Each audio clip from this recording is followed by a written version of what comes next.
The Aryan Brotherhood of Texas is one of the most violent hate groups in America.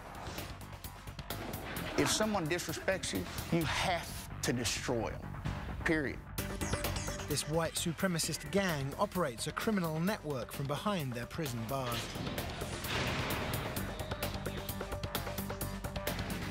You know, I really ain't supposed to do this, but if you disrespect us, we're gonna pay you back.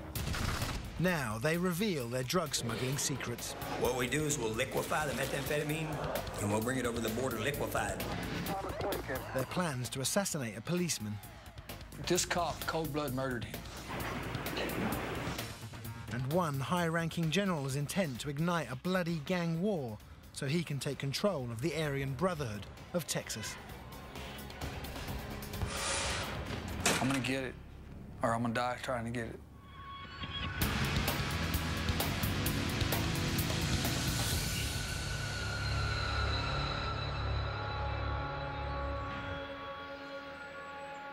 Texas has one of the fastest-growing prison populations in the country. The number of inmates has tripled in size in the past 20 years. Inside prison walls, some of the most violent inmates belong to the Aryan Brotherhood of Texas. What started behind bars has now spread, with nearly 5,000 members running a criminal syndicate, both in and outside of prison. The ABT, as it's called, combines the violence of a prison gang, the power and money of organised crime, and Nazi ideology, making them a threat to their own members and to outsiders alike. Since its creation in the 1980s, ABT members have committed murders and kidnappings, attempted bombings, and gained control of part of Texas's multi-million-dollar methamphetamine trade. The Stiles unit in Beaumont, Texas, houses one of the most notorious ABT inmates in the Texas prison system. Bobby Adams, a founding member of the ABT, is currently serving life in prison for armed robbery.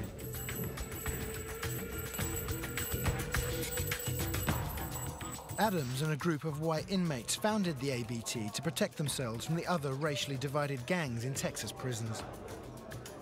In 85, 86, Texas was the most violent prison system in the United States, you know, and more stabbings per capita, per inmate than anywhere else. It was pretty bad. It was, you know, there was stabbings on the rec yard when it was in population, chow halls, you know, you know, a lot of it was racial. My idea was that we couldn't organize the Mexicans, we can't organize the blacks, but we could organize the whites. The ABT is governed by a council of 5 generals, collectively known as the Wheel. Each of these generals controls a region in the gang's primary territories, Texas and New Mexico. It's set up on a military-type deal, but it's really 3 things for the membership. The spiritual part of it is the brotherhood, financial part of it as far as making money, and physical. We come together to counter any type of problems, you know. Because it's outnumbered by non-white gangs in prison, the ABT operates on pure terror. They believe the more ruthless the violence, the stronger the message. If you mess with us, we were going to get you, right?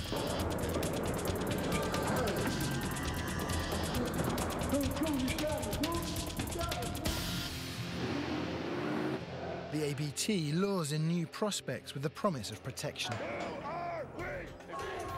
Recruits are schooled to believe in Nazism and the superiority of whites.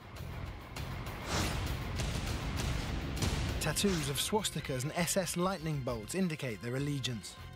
Gang members must earn the right to wear these bolts by committing acts of violence for the group. This ABT member has agreed to speak, as long as he can hide his identity. The cuts on his face are from what he refers to as an accident the night before. He has been an ABT member for over 10 years and believes he's defending his heritage. Our race is being bred out of existence right now. In Texas, we're now the minority. It's the breeding out of who we are. You know, we're warriors. I've been a warrior my whole life. I'll be a warrior till the day I die. ABT is vicious. There's a vicious part of it that is murders, and they're gonna get their respect, come whatever it takes. They're gonna get their respect. You know, so you better step light. The ABT demands total loyalty and has a code of allegiance, a blood code, blood in and blood out. ABT first started, the blood in, blood out was you had to kill somebody to get in. It was straight murder. At one time in the Texas Penitentiary, there was a murder, at least one murder every week. Each new member must prove himself to the Brotherhood by committing acts of violence. I know that every one of my brothers is down. I know that beyond a shadow of a doubt. You know, I know that they had to do something. They had to prospect, and prospecting's hard. It's hard because any brother could just walk up to you and say, hey, go whoop that toad over there. And you're gonna go have to whoop that black guy. You're gonna have to. You have no choice. There's not a no, maybe. You go do it right now.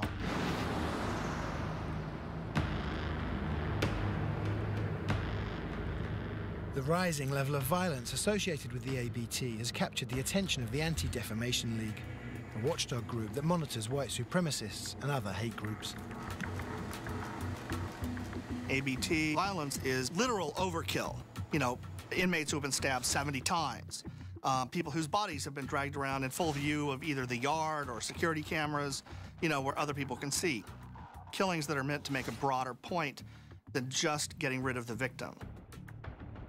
Anti-Defamation League has tracked racist prison gangs for quite some time.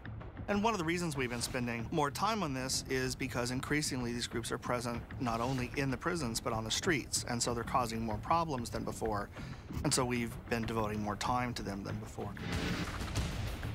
Racist prison gangs combine the criminal know-how of organized crime with the ideologically motivated convictions of a hate group. You do see some crossover, for example, between racist prison gangs and other types of white supremacists.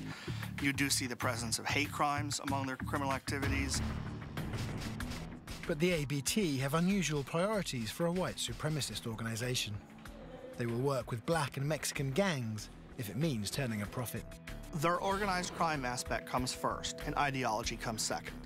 With the Aryan Brotherhood of Texas, for example, they're even explicit about this in their official documents, that the business comes first.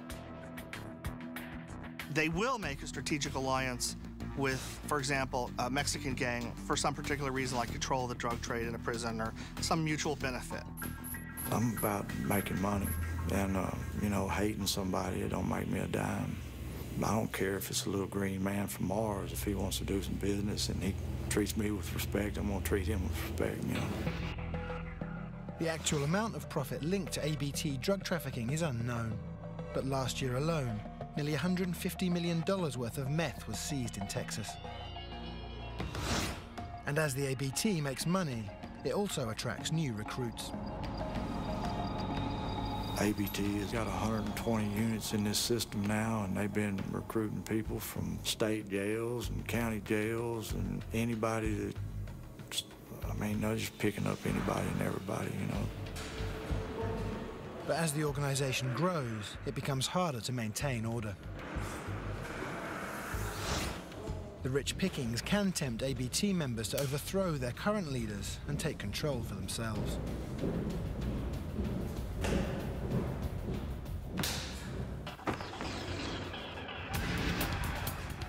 And one ABT general has decided to do exactly that. I'm not scared of them. I don't fear them. This is the end of a chapter and the beginning of a new chapter. And next, revenge breeds revenge as a policeman becomes a target.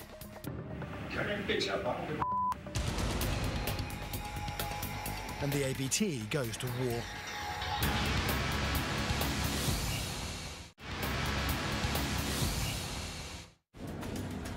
In Albuquerque, New Mexico, 340 kilometers west of the Texas border, the city's regional correctional facility houses one of the commanding generals of the ABT, James Thompson.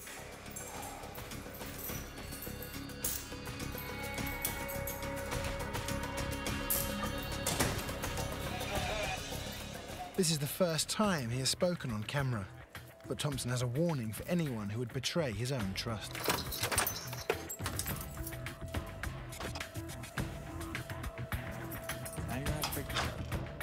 You know, I really ain't supposed to do this, but the other generals, you know, they're behind me.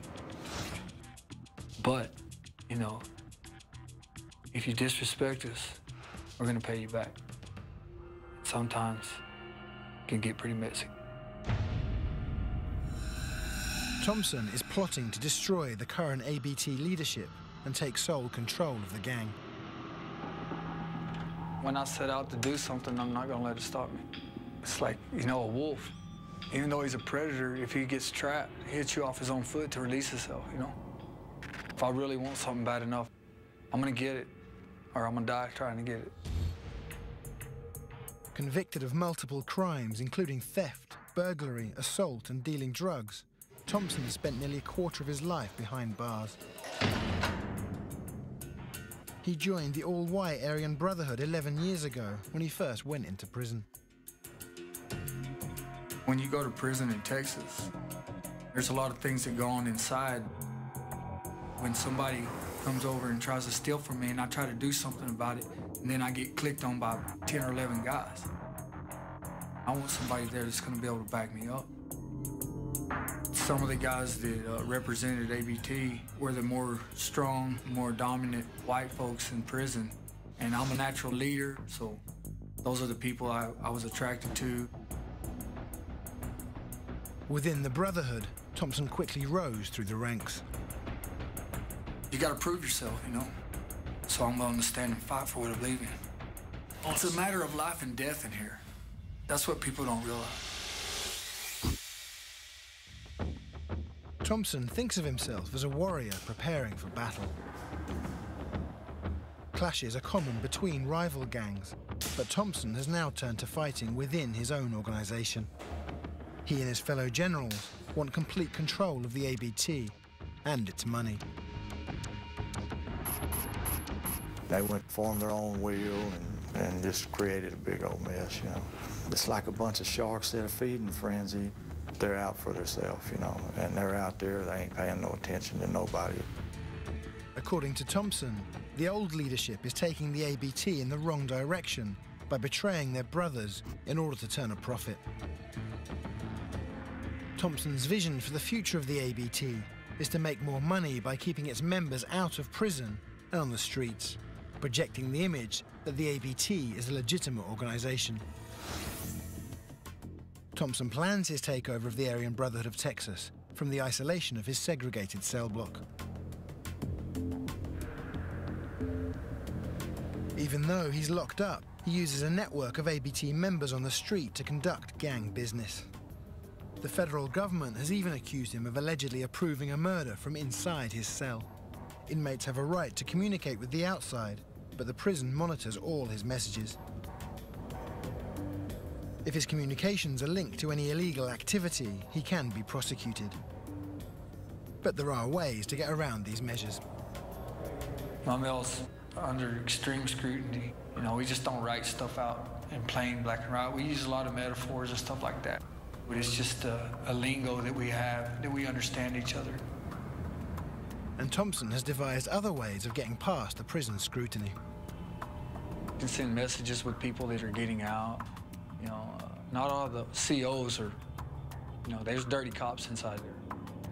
So, I mean, you know, we send letters out through them. We can, you know, messages out through them, things like that. Thompson passes orders along to his captains on the outside through these coded messages. This is the makeshift headquarters of the gang in a Texas panhandle town. This is how Thompson reaches the outside world from inside his cell. Due to the ABT's military-like structure, any communication from Thompson is treated as law by his subordinates. I got, you see my shield? The senior captain, known as Lucky, reports directly to Thompson and the other ABT generals. So you follow the order, period. Whether you think it's right or wrong, it don't matter. You follow the order. You do what you're told, when you're told, and how you're told. Lucky lost his leg in a gunfight. He joined the gang after his arrest for drugs and aggravated assault. I've been pretty mean in my life. I hit a confidential informant in the head with my crutch and knocked his ear off. And when the fight was over, I put his ear in my pocket. And later that night, when they arrested me for aggravated assault and booked me into jail, I laid his ear on the counter. I'm a part of a family that has some hard men in it. Lucky and his city captain, Peanut, are ABT members who have earned the right to display gang signs and tattoos. It's the ace and the deuce, which is AB. The only thing that I have as far as anything significant as far as ABT is my life date, which is 2707. The life date marks the day Peanut was finally accepted into the gang. That's the day I become a brother. That's the day it started for me as a whole. It's my life date. Then I got ABT on that arm. Yeah, swastika with a 5-point crown on it, representing the 5-point wheel. And then on my stomach it says 100% honky. And then my patch. Believe me, some of the meanest men in the world are in Brotherhood of Texas. Back in the Albuquerque Regional Correctional Center, Thompson is chained to the wall while he uses the phone. A correctional officer listens to every word of his conversation with Lucky. Hello? Hello. What's going on? What's up, bro? Just thought I'd call and see how y'all were doing. Have you heard from Thumper? Yes, sir. About Hawk. Thompson wants to make sure Lucky is staying in contact with the other generals, Thumper and Hawk. All right, I'll get a hold of him for you. He's trying to talk about some paperwork that relates to their takeover, without the guard understanding. Have you got that struggle writ down? I'll get you that paperwork within the next day or so, okay? I've kind of been lagging behind a little bit, but... So we need to get on it as soon as we can. We needed it done a while back, but however, as soon as possible. All right, brother, much love. I'll talk to you later. Bye. Lucky not only carries out Thompson's verbal orders, he also oversees gang correspondence, receiving up to 80 letters a week from Thompson and other ABT officers in prison. That's how we have to communicate. I mean, so many of us are in prison, and especially the upper rank right now, they're all in prison. Letters and phone calls from the gang leaders in prison are passed on by captains like Lucky, who send them on to members across the state.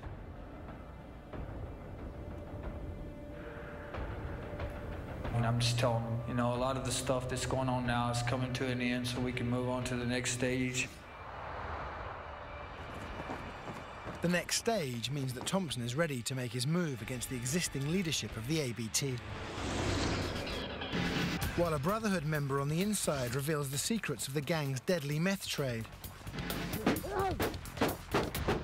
the ABT on the outside declares war on the police. And Thompson could soon be joining them as his release date comes closer.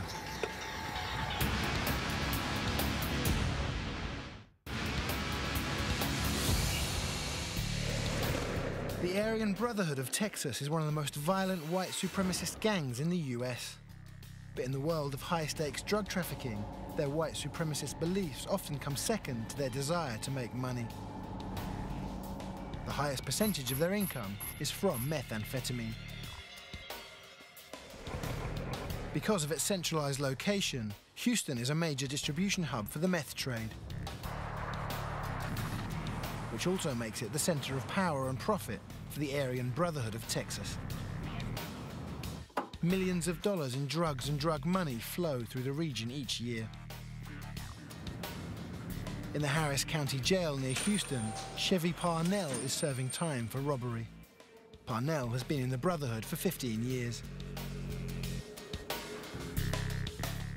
Yeah, I'm in for life. I'm bolted in. It means I shed blood for the family and shed blood for the organization. I'm in the enforcer branch. It's more or less the police arm of the organization. Parnell is loyal to the existing leadership. He's trying to stop James Thompson's bid to take over the gang. The Aryan Brotherhood of Texas split, all right? And we're trying to get the bros that split back in the line. So we're in a civil war. It's kind of bloody. There's been several murders. Like Thompson, Parnell is segregated from the prison population. I'm considered a high-value target because I've been affiliated with the Brotherhood for so long. So they segregate me in order to keep me from hurting anybody else or to keep me from being hurt myself. Parnell, like Thompson, orchestrates his business from his cell as prison officials monitor his communications with the outside. He could be prosecuted for any illegal business he conducts, so he uses code to evade the guards and relies on members on the outside to keep the lines of communication open. You see them phones over there? They got a phone that rolls around to each cell. We call it the cell phone. And I use a three-way call to whoever I need to call. And I have a sergeant at arms and several foot soldiers under me. The Brotherhood is getting rich by muscling in on the methamphetamine trade in Texas, and Parnell is right in the thick of it. My area of expertise is I cook methamphetamine here in Texas. And they're importing it by the ton. We do a lot of business with the Mexican cartels. What we do is we'll liquefy the methamphetamine and we'll bring it over the border liquefied because it doesn't smell as much when it's liquefied. And we don't have too much problems with the cartels because either we're doing business with them or we do it under the radar. According to Parnell, the gang traffics meth through a large network that includes outlaw motorcycle clubs and other white supremacist gangs. They often finance the transactions by robbing banks. A lot of times we'll have bulk shipments come across. A pound of methamphetamine goes for about $35,000. And we'll have several hundred pounds come across. We'll have to get with the upper members in order to secure that much money, or we'll have to what's called hit a lick. We'll hit a bank to secure that much funds in order to pay. Or we get it on more or less a layaway basis. They'll give it to us and allow us to pay it off in installments. As we sell it, then we pay the money back slowly. Methamphetamine is a manufactured drug that acts like speed. It's extremely addictive. Excessive use causes paranoia and can fuel violent and outrageous crimes. This video, shot from a hidden camera inside a stolen car, shows a man high on meth as he evades police.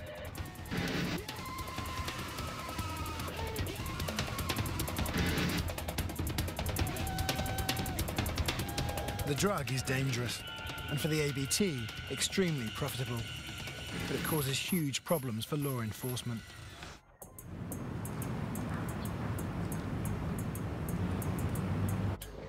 The town of Corpus Christi is a major stop on the ABT's meth trafficking route, from Mexico to their distribution hub in Houston.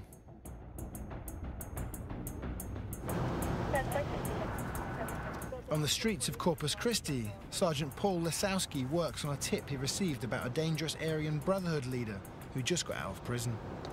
92, you got my, His nickname is Spider. He's known to deal in meth or ice. We've been trying to apprehend him where he's shining the light at. See, that one right there. Yep, number 10. Nothing.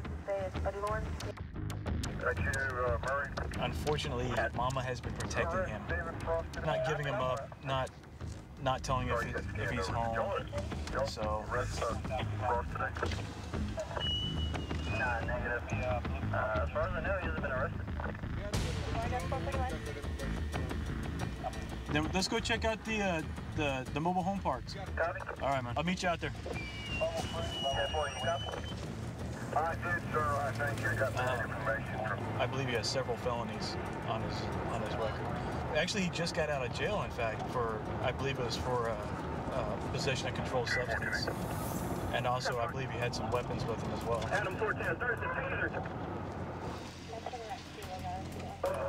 You want to go in and see what we find?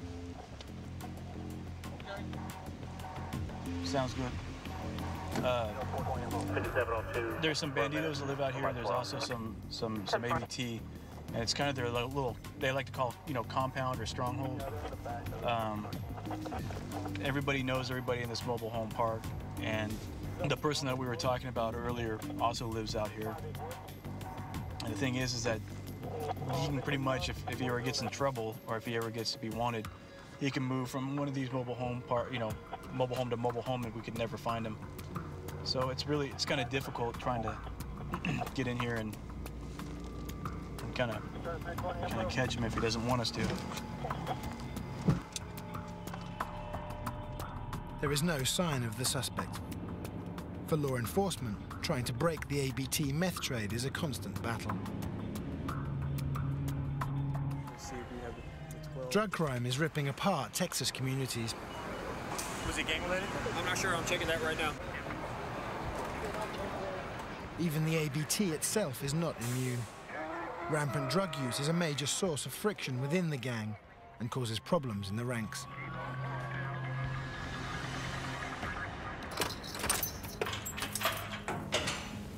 But Thompson wants to eradicate meth use from the ABT entirely. If you're using drugs, I can't trust you. So that's basically why I'm against it. His senior captain, Lucky, enforces the no drug policy on the outside. With black people, it's crack. With Spanish people, it's heroin. With whites, it was methamphetamine. But all it's ever done was put us in prison. I've probably done more than most meth, but I'm done. And like I say, from the top down to me, at least, it's very clear that we're done with dope. Zero tolerance on the dope. It's done. Anybody holding rank in the ABT is not to be on drugs, or I'll take their rank from them.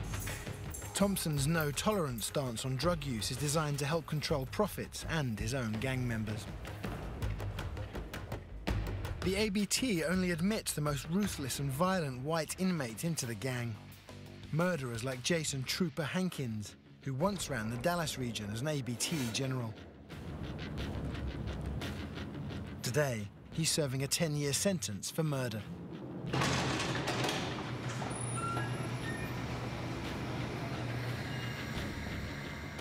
35-year-old Trooper has been behind bars for over a quarter of his life. Only 18 when he joined the ABT, he is unpredictable and dangerous. In the penitentiary, when I went down, there was a lot of racial violence. Everybody down in the mid-90s was getting down with gangs. There were some good old schooler dudes that taught me, you know, schooled me. As a young recruit, Hankins learned how the ABT maintains power through terror. If you cross the gang, they will kill you in a violent and public way. Inside prison and on the street, people fear ABT retribution. One of the worst offences against the Brotherhood is informing, and it's punishable by death. If you snitch, if you're an informant, I mean, you're automatic. Got an X on your back, a hit on you. On August the 1st, 2006, Trooper and 2 other gang members turned on an associate they believed had broken the gang's most sacred rule. They feared he was giving police details of gang crimes, so the ABT murdered him. The guy was sedated, beat up, took to one location, and then took to another location, wrapped up in a chain link fence with cinder blocks, taken to a pond where he was put into the water and then stabbed in the throat, down the throat, with a knife about that long. Stuck it down his throat. Dallas police detective John Palmer worked this murder investigation and gathered the evidence that led to Hankin's conviction. They're trying to use terror to frighten people. They want to make sure whoever they're dealing with believes that they will carry out any threats they issue. Detective Palmer and the Dallas police have been struggling to contain a rise in ABT violence. I think we can limit them. We can be vigilant. We may slow them down, but I don't think we'll ever stop them. But as police pressure the gang, the ABT fights back.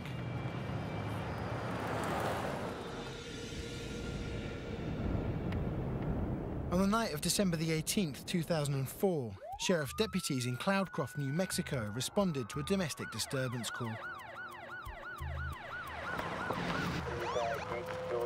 When the deputies arrived, they confronted an ABT member who had just murdered his pregnant girlfriend. The ABT member shot one of the deputies. We have a shot fired. Bob, you okay? While the deputy searched for his partner, the ABT member opened fire again. Six, shots fired. I've got a man down. Bob! Oh. The second deputy wounded the ABT member, and after putting him in handcuffs, shot him dead with a bullet to the chest. The killing outraged the Aryan Brotherhood of Texas, and they demanded revenge. From within prison, Thompson allegedly composed a coded letter approving the killing of the sheriff's deputy.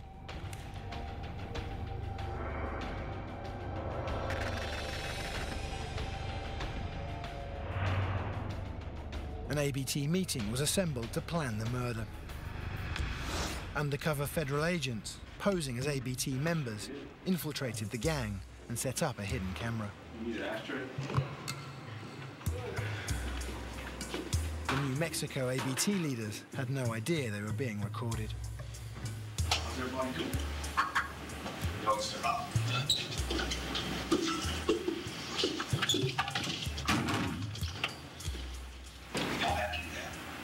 Here's the deal. Turn that bitch up. I don't give a can't prove it to me. If there's no witness, no gun,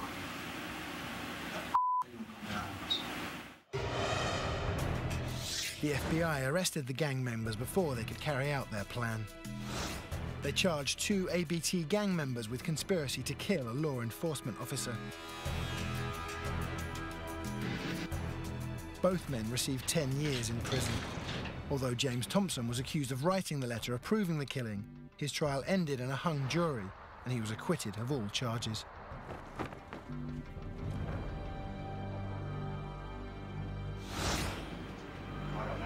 The FBI foiled this plot, but the ABT has proved they will go after anyone, including the police. Now, a rival white prison gang threatens the ABT. And Thompson steals a tactic from his rivals. What's going on? And steers the ABT in a new direction.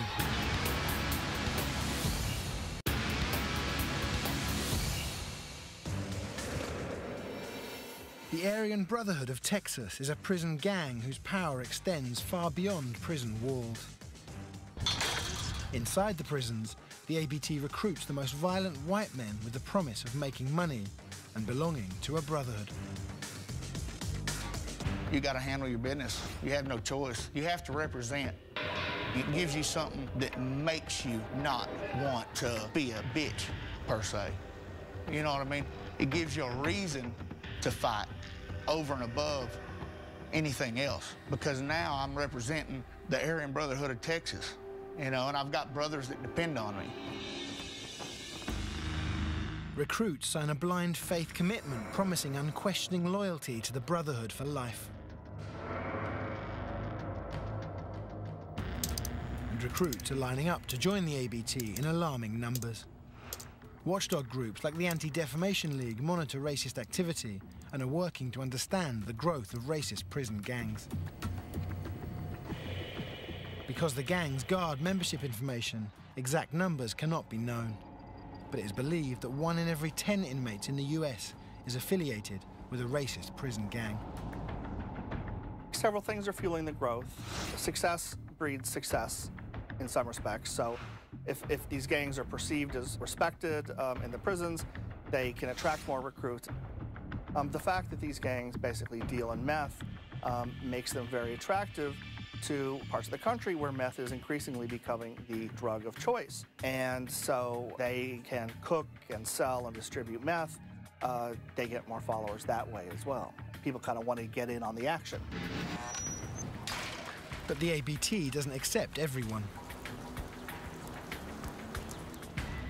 Those who don't make it often join Texas's second largest white prison gang, the Aryan Circle, whose violence rivals that of the ABT. But unlike the ABT, which puts profit over ideology, the Aryan Circle claims to promote white pride and separatism as its top values. Greg Freeman, the leader of the Aryan Circle, has been in prison for 15 years, serving time for a murder he committed when he was 16. We believe in separatism. We have the right to an identity, that we shouldn't be shamed for it, shouldn't be guilty for being white. We believe in the preservation of our heritage, our culture, our traditions, and we want to make sure they stay. Freeman joined the Aryan Circle after entering prison. When people come to prison, as soon as they come here, the racial lines are drawn. There is no, I'm not gonna acknowledge my race. If you're black, you're immediately going to the black side of the unit. You segregate yourself. It's a natural segregation. In the world, you don't have to, because you can duck and dodge and do your own thing, but in here, you're forced to deal with it. He was attracted to the Aryan Circle's white separatist beliefs over the Aryan Brotherhood of Texas, who will work with other races if it means making money. It's almost a crime to have an identity if you're white in the free world. It's really a simple matter that, as a race, our numbers are dwindling. We're going to be extinct before too long. Not my lifetime, maybe not my grandson, but it's coming. Unlike the male-dominated ABT, the Aryan Circle sells itself not as a brotherhood, but as a family that includes female members. Cheryl Buchanan, also known as Wicked, is one of 4 board members of the Aryan Circle. She oversees all Texas Aryan Circle members in the free world. Wicked keeps the gang's secret paperwork and controls the flow of communication from leaders in prison to soldiers on the outside.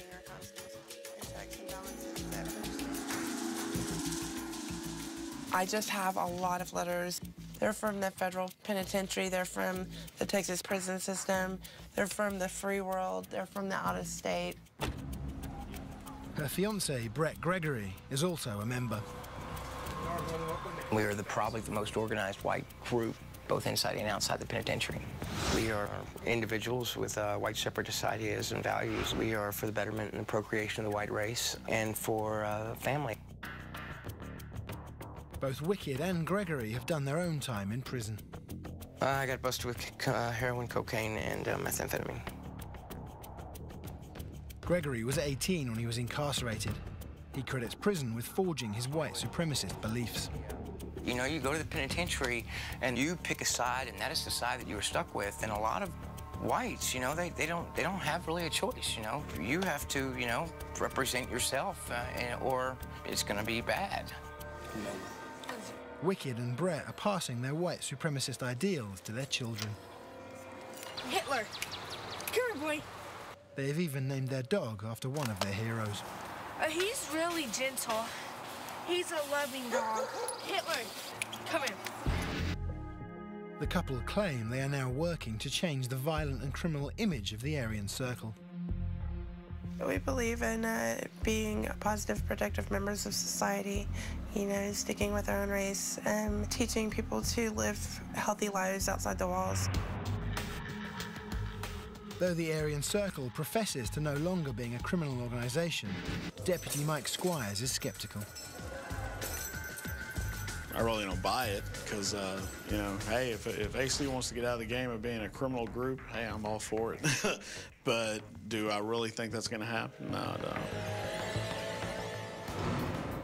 Either way, the mainstream message of the Aryan Circle is only fueling its growth in membership. and Thompson, of the Aryan Brotherhood of Texas, is looking to copy that success.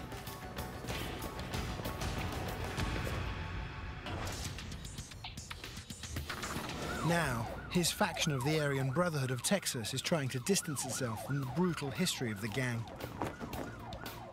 The savage and sometimes random killings, the wholesale trafficking and abuse of methamphetamine. Thompson claims he wants to take over the gang to push the ABT away from illicit drug trafficking and into the mainstream. After making a lifelong commitment to the Brotherhood, quitting wasn't an option.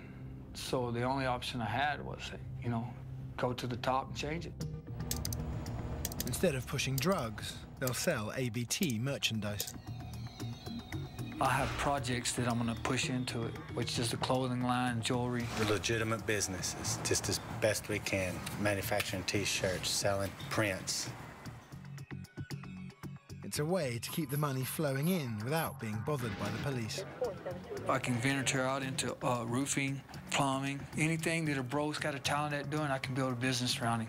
He can own that business in a certain amount of time, and then he can pay a due to the corporation. The ABT captain, known as Peanut, is the new model gang member. I'm in the process of learning how to be a crane operator, and I'm strictly legitimate. I mean, I don't do drugs no more. I'm clean. I own my own house. I've only been out about 9 months, and I've already bought my own house, bought my own car. I mean, got a good job.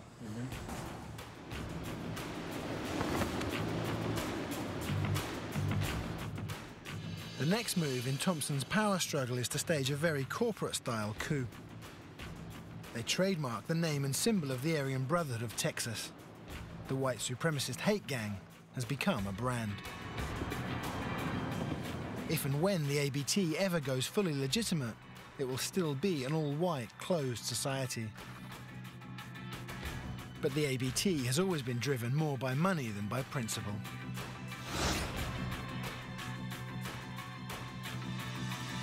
Who invented the telephone? Who invented the automobile? Who invented the airplane? Who invented the computer?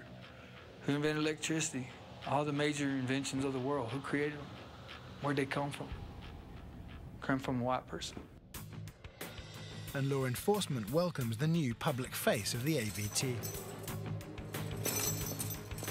There's increased watching their activities, there's increased prosecution. They basically put themselves in a position where law enforcement has the ability to strike a final blow. For Thompson, that still seems a long way off.